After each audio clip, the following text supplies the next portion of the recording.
Lembaga ekonomi asing ramai-ramai mengemukakan pendapatnya terkait perekonomian Indonesia jika Prabowo Subianto resmi menyandang status presiden. Salah satunya perusahaan pemeringkat kredit asal Amerika, Fitch Ratings.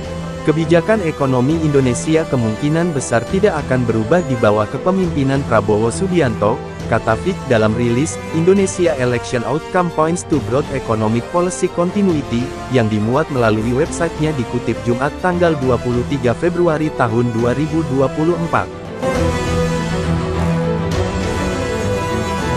Namun ketidakpastian seputar kebijakan fiskal jangka menengah telah meningkat, tambahnya. Meski demikian Fitch menyebut terlalu dini melihat bagaimana perekonomian ke depan saat ini. Ditambahkan lebih banyak kejelasan mengenai kebijakan fiskal pemerintahan berikutnya akan didapat setelah Prabowo mulai menjabat pada Oktober tahun 2024. Kami mengantisipasi bahwa Prabowo akan tetap fokus pada pembangunan infrastruktur, termasuk pembangunan ibu kota baru, dan mempertahankan upaya pemerintah saat ini untuk mendukung hilirisasi komoditas dan memperluas manufaktur baterai dan kendaraan listrik, papar lembaga dunia itu lagi. Fitch sendiri telah memperkirakan pertumbuhan PDB real Indonesia akan tetap sekitar atau sedikit di atas 5% pada tahun ini dan tahun depan, yang akan sejalan dengan kondisi sebelum pandemi. Di sisi lain, Fitch memperkirakan kebijakan moneter dan fiskal akan tetap mendukung stabilitas makroekonomi RI, setidaknya selama sisa tahun ini.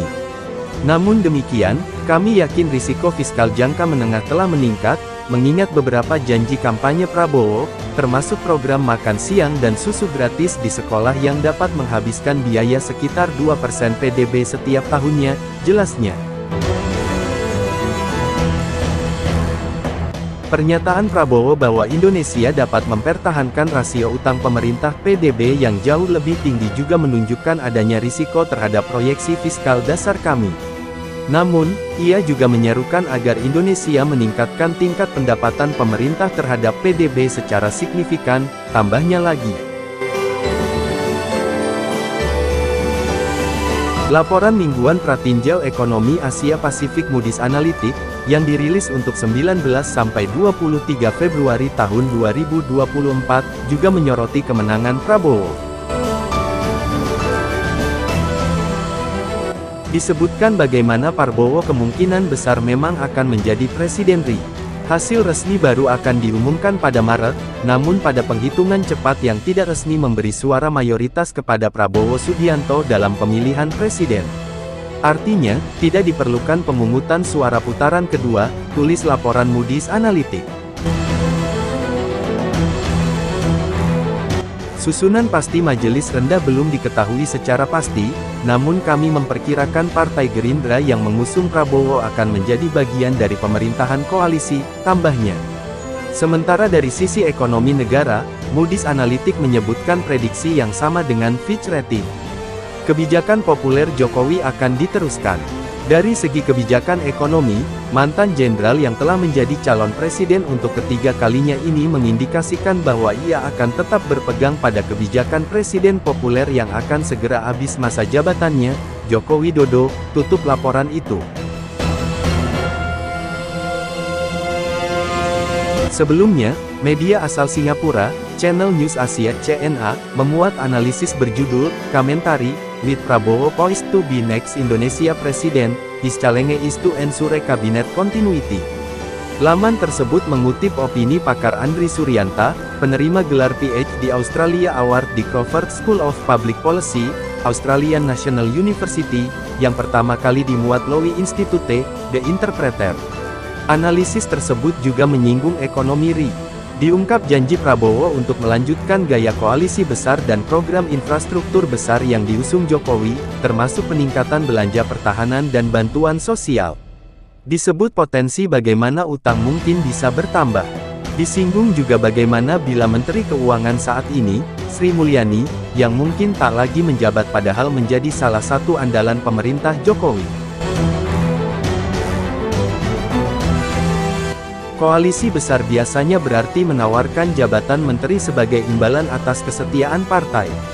Namun, strategi pendapatannya masih belum jelas, sehingga pendanaan program-program ini kemungkinan besar memerlukan lebih banyak utang pemerintah, bunyi analisisnya. Potensi pelonggaran disiplin utang publik memicu kekhawatiran investor, mengingat Indonesia telah dipuji atas pengelolaan fiskal yang bijaksana di bawah kepemimpinan Menteri Keuangan saat ini Sri Mulyani Indrawati, tambahnya. Kepergiannya Sri Mulyani diperkirakan akan memperparah kekhawatiran ini dan menghadirkan tantangan besar pertama bagi upaya Prabowo untuk mempertahankan kepemimpinannya. Paparnya lagi merujuk kemungkinan bahwa Sri Mulyani tak lagi di kabinet baru Prabowo nanti.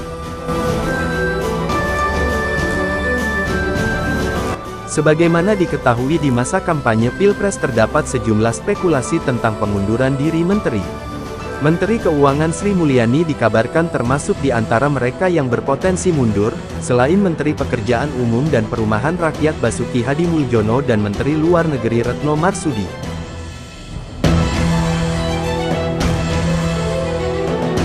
Sri Mulyani menjabat di bawah dua presiden dan memenangkan penghargaan internasional karena berhasil membawa Indonesia melewati berbagai krisis ekonomi, muatnya lagi.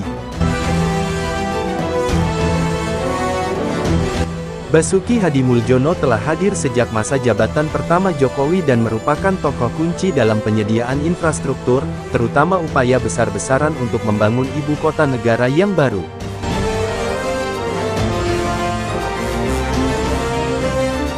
Retno Marsudi juga terdaftar pada tahun 2014 dan sejak itu terbukti menjadi diplomat terampil yang mampu mencegah KTT G20 yang kacau di tengah meningkatnya ketegangan di Eropa, tambahnya menyebut dua menteri lain.